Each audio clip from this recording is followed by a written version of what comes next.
உலகியல் மனித வாழ்வில் தவறுகள் என்பது தினந்தோறும் ஏதோ ஒரு வகையில் நம் வாழ்வில் தொடர்பு படுத்தி கொண்டே இருக்கும். சரியானவை எது, தவறானவை எது என்று நம்முடைய ஆறாவது அறிவுதான் தீர்மானிக்கிறது. இதிலே தவறுகள் என்பது நமக்கு தெரிந்தும் நடக்கலாம், நமக்கு தெரியாமலும் நடக்கலாம்.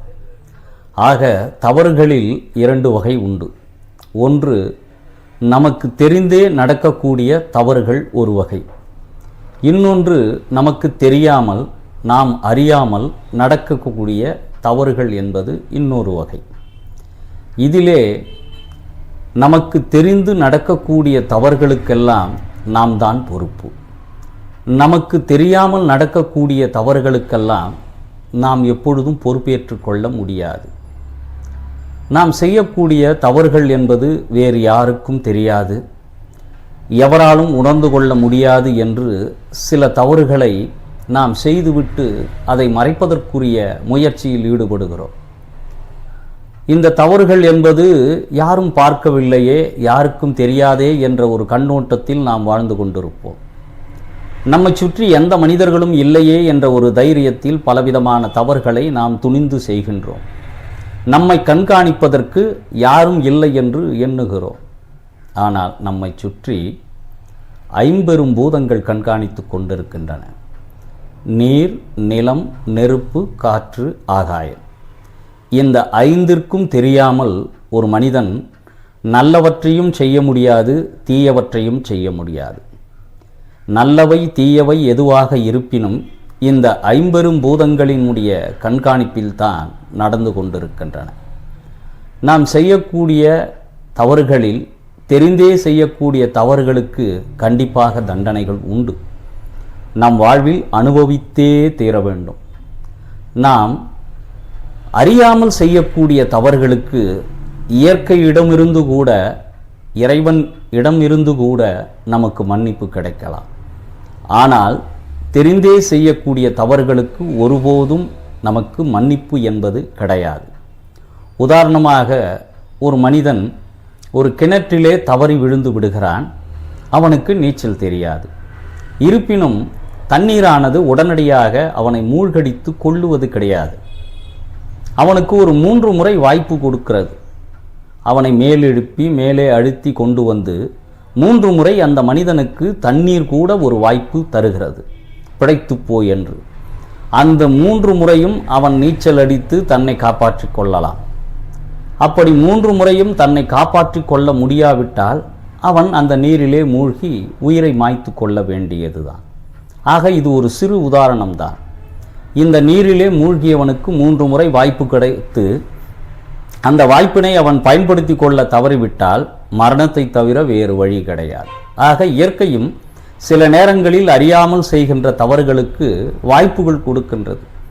மனிதர்கள்தான் அந்த வாய்ப்புகளை சரியாக பயன்படுத்தி கொள்ளுவது கிடையாது. தெரிந்தே செய்தால் அந்த தவறுக்கு தண்டனை உண்டு. தெரியாமல் செய்கின்ற தவறுக்கு சில நேரங்களில் மன்னிப்பு கூட உண்டு. அதனால்தான் வள்ளுவர் கூட மனத்துக்கண் மாசிலன் ஆதல் அனைத்தரன் ஆகுல நீரபிற என்று கூறுகிறார். ஒரு மனித வாழ்வு என்பது, குற்றம் என்பது நம்முடைய மனம்தான் எடை போடுகிறது. இந்த மனம்தான் நமக்கு சொல்கிறது, நீ செய்த செயல் சரியானவை தவறானவை என்று.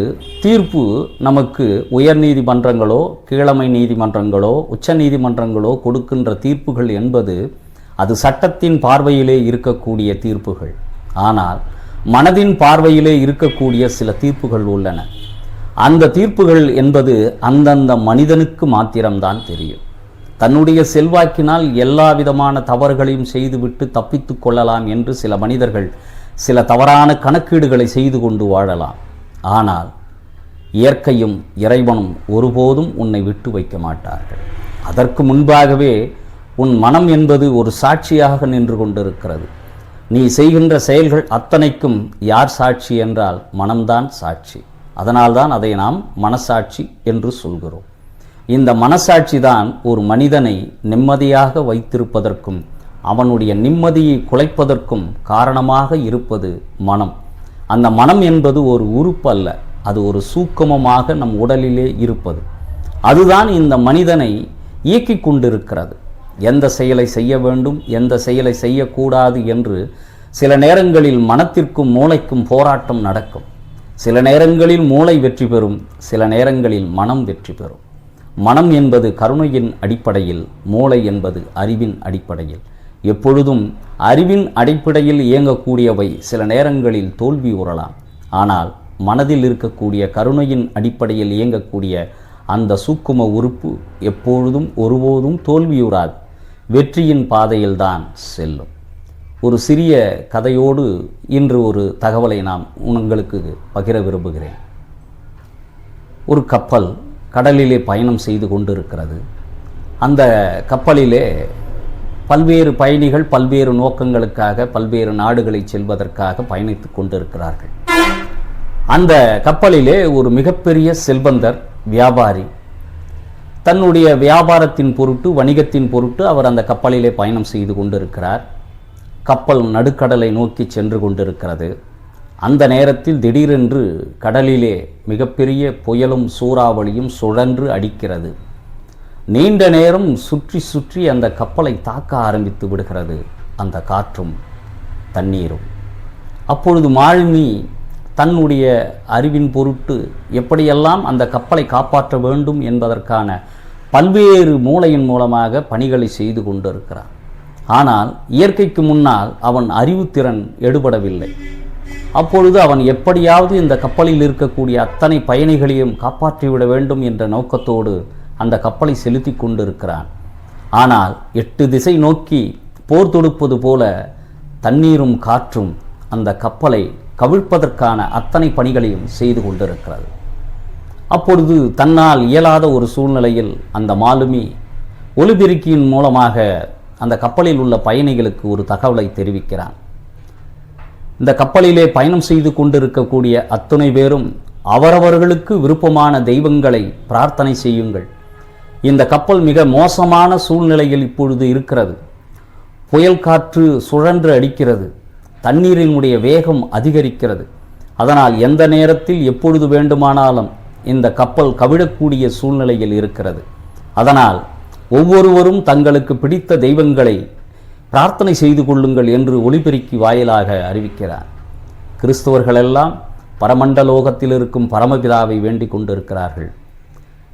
இஸ்லாம் சமூகத்தைச் சேர்ந்தவர்களெல்லாம் தாங்கள் வணங்கக்கூடிய ஏக இறைவனாக இருக்கக்கூடிய அல்லாவை நினைத்து வழிபாடு செய்து கொண்டிருக்கிறார்கள்.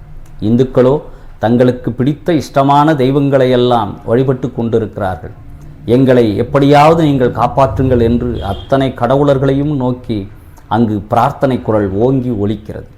அந்த கூட்டத்திலே ஒரு பெரிய செல்வந்தன், அந்த செல்வந்தன் தனக்கு விருப்பமான திருப்பதி ஏழுமலையானை வேண்டிக் கொண்டிருக்கிறான். அவன் வேண்டுகின்ற பொழுது எனக்கு 10 பங்களாக்கள் இருக்கின்றன, அந்த 10 பங்களாக்களில் ஒரு பங்களாவை விற்று நான் உனக்கு திருப்பதி உண்டியலிலே காணிக்கையாக செலுத்துகிறேன், எப்படியாவது எங்களை காப்பாற்று என்று வேண்டிக் கொண்டிருக்கிறார். இப்படி எல்லோருடைய பிரார்த்தனையும் ஒருங்கே அமையப்பெற்று அந்த கப்பலிலே ஒரே பிரார்த்தனை மயமாக இருந்தது. சற்று நேரத்தில் தண்ணீரும் பின்வாங்கியது, காற்றும் பின்வாங்கியது. அது பிரார்த்தனையின் இயல்பாக கூட இருக்கலாம், இல்லை இயற்கையினுடைய சீற்றம் என்பது தானாக பின்வாங்கி கொண்டு பிழைத்து போகட்டும் இந்த மனிதர்கள் என்று கூட பின்வாங்கி கொண்டது. சற்று நேரத்தில் கடல் அமைதியானது, காற்று விடைபெற்று கொண்டு சென்றது. அந்த நேரத்திலே மாலுமி ஒலிபெருக்கின் மூலம் சொன்னார், நம்முடைய அத்தனை பேரையுடைய பிரார்த்தனைகளையும் கேட்டு இயற்கையும் இறைவனும் நம்மை பிழைப்பதற்குரிய வழியை காட்டியிருக்கிறான். இனிமேல் இந்த கப்பலுக்கு எந்தவித பிரச்சனையும் கிடையாது. ஆதலால் நாம் தொடர்ந்து இந்த பயணத்தை தொடரலாம், எந்த பிரச்சனையும் கிடையாது என்று அந்த மாலுமி தெரிவித்தார். அப்பொழுது அந்த வியாபாரி, அந்த செல்வந்தன் 10 வீடுகளிலே ஒரு வீட்டை விற்று திருப்பதி ஏழுமலையானுக்கு நான் காணிக்கையாக செலுத்துகிறேன் என்று சொன்னானே, அவன் மீண்டும் யோசிக்கிறான். ஒரு 5 நிமிடம் நாம் அமைதியாக இருந்திருந்தால் இயல்பாகவே இந்த கடல் சீற்றமும் புயலும் நின்று போய் விட்டிருக்கும். நாம் தான் அவசரப்பட்டு விட்டோமோ, ஒரு வீட்டை விற்று காணிக்கை கொடுக்கிறோம் என்று சொல்லிவிட்டோமே என்று தன்னுடைய மனதிற்குள்ளே குறுக்குசால் ஓட்டி கொண்டிருந்தான். சொன்னபடியே பயணம் முடிவடைந்தது. பயணத்தை முடிவடைத்து கொண்டு தன்னுடைய ஊருக்கு திரும்பினான். தன்னுடைய 10 பங்களாவிலே ஒரு பங்களாவை விற்பதற்குரிய ஏற்பாட்டினை செய்கிறான். அதில் ஒரு விளம்பரம் செய்கிறான். நான் வளர்த்து கொண்டிருக்கக்கூடிய நாயினுடைய விலை 1 கோடி ரூபாய், என்னுடைய வீட்டின் விலை 1 லட்சம் ரூபாய். இந்த நாயை யார் 1 கோடி ரூபாய் கொடுத்து வாங்குகிறார்களோ அவர்களுக்கு என்னுடைய ஒரு பங்களாவை 1 லட்சம் ரூபாய்க்கு நான் கொடுக்கிறேன் என்று விளம்பரம் செய்தான். அப்படியே பார்த்துவிட்டு பல பேர் வந்தார்கள். அதிலே பல பேருக்கு அந்த பங்களா பிடித்திருந்தது. அதில் ஒருவர் இதை வாங்குவதற்குரிய ஏற்பாட்டினை செய்துவிட்டு சென்றார். இந்த வியாபாரியினுடைய குறுக்கு மூளையானது என்ன யோசித்தது என்றால், பங்களாவை விற்று வருகின்ற காசில் திருப்பதி ஏழுமலையானுக்கு நான் உண்டியலிலே போடுகிறேன் என்று யோசித்தான் அல்லவா? இப்பொழுது என்ன, நாயினுடைய விலை 1 கோடி ரூபாய், அந்த 1 கோடி இவனுக்கு சொந்தமாகிறது. பங்களாவின் விலை வெறும் 1 லட்சம் ரூபாய் தான். அந்த 1 லட்சம் ரூபாயை கொண்டு போய் திருப்பதி ஏழுமலையானுக்கு உண்டியலில் போட்டு விடலாம் என்று தப்பான கணக்கை போட்டு விடுகிறான். போட்டுவிட்டு வீடும் விற்பனை செய்து விடுகிறான். அந்த நாய்க்குரிய 1 கோடி ரூபாயும் வந்தது, அந்த வீட்டிற்குரிய 1 லட்சம் ரூபாயும் வந்தது. இந்த பணத்தை வாங்கி கொண்டு வீட்டிலே உட்கார்ந்து கொண்டு யோசித்து கொண்டிருக்கிறான். அன்று இரவு நன்றாக உறங்குகிறான். நள்ளிரவு நேரத்திலே இயற்கையினுடைய சீற்றமாக இருக்கக்கூடிய நில அதிர்வு பூகம்பம் வருகிறது. அந்த பூகம்பத்திலே இவனுடைய மற்றைய 9 பங்களாக்களும் 7 ரிக்டர் அளவுகோலினால் மொத்தமே தரைமட்டமாகி விடுகிறது. இவன் போட்ட கணக்கு, ஒரு பங்களாவின் விலையை 1 லட்சம் ரூபாய்க்கு விற்று, அதற்கு இணையாக நாயை 1 கோடி ரூபாய்க்கு விற்று, 1 கோடி ரூபாயை தான் எடுத்துக்கொண்டு 1 லட்சம் ரூபாயை திருப்பதி ஏழுமலையான் உண்டியலிலே போடலாம் என்று போட்ட கணக்கு, இயற்கை போட்ட கணக்கு தான் வெற்றி பெற்றது. இவனுடைய மொத்த 9 பங்களாக்களும் அன்று இரவே தரைமட்டமாகிவிட்டது வந்த நில அதிர்வால். ஆதலால் மனிதர்கள் எப்பொழுதுமே சிந்தனை என்பது தூய சிந்தனையோடு இருக்க வேண்டும். நாம் இன்னொருவரை ஏமாற்றி விடலாம் என்று போடுகின்ற தப்பு கணக்கெல்லாம் நம்மையே வீழ்த்திவிடும். ஆதலால் மனம் என்பது எப்பொழுதும் தெளிந்த தண்ணீரை போல, தெளிந்த நீரோடை போல வைத்து கொண்டிருக்க வேண்டும். இன்னொருவரை ஏமாற்றி இன்னொருவரை ஏய்த்து பிழைக்கின்ற அந்த பிழைப்பு என்பது இயற்கையும் இறைவனும் பார்த்து கொண்டு சும்மா இருக்க மாட்டான். இந்த வியாபாரியின் கதை மூலம் நாம் உணர்வது, இறைவனுக்கு வேண்டுகின்ற பொழுது எந்த நோக்கிலே நாம் வேண்டினோமோ அந்த நோக்கிலே நம்முடைய பிரார்த்தனையை முடிவு செய்து அதற்குரிய செயலை செய்ய வேண்டுமே ஒழிய, இறைவனையே ஏமாற்றி விடலாம் என்று ஒரு தவறான கணக்கை போட்டு விட்டோமானால் அந்த இறைவனே நமக்கு மிகப்பெரிய தண்டனையை கொடுக்க காத்து கொண்டிருப்பான். தன்னெஞ்சறிவது பொய்யற்க, பொய்த்த பின் தன்னெஞ்சே தன்னை சுடும். ஆக நெஞ்சத்தின் வழியாக நாம் நினைக்கக்கூடிய செயல்கள் அனைத்துமே நல் சிந்தனைகளையும் நல்ல செயல்களையும் மனதில் வைத்து கொண்டோமானால் அந்த மனமானது எப்பொழுதும் ஆனந்தம் தவழ்கின்ற இடமாக நம் மனம் இருக்கும். இல்லை என்றால் கழிவு நீர் பாய்கின்ற ஒரு சாக்கடை போன்று நம் மனம் மாறிவிடும். அந்த சாக்கடையின் குணங்கள் தான் நம் மனதிற்குள் ஊடுருவி நிற்கும். ஆதலால் வாழ்கின்ற கொஞ்ச காலமாக இருந்தாலும் அந்த வாழ்க்கையிலே நற்சிந்தனைகளோடும் நல்ல பண்புகளோடும் அடுத்தவருக்கு கொடுக்கின்ற அந்த உயர்ந்த நோக்கத்தோடு நாம் வாழ்கின்ற பொழுது நமக்கான பாதையை இயற்கையும் இறைவனும் சேர்ந்து ஒரு நல்ல பாதையை காண்பிப்பார்கள். நற்கதியை அடைவோம் என்று கூறி விடைபெறுகிறேன். மீண்டும் ஒரு காணொளியில் உங்களை நான் சந்திக்கிறேன்.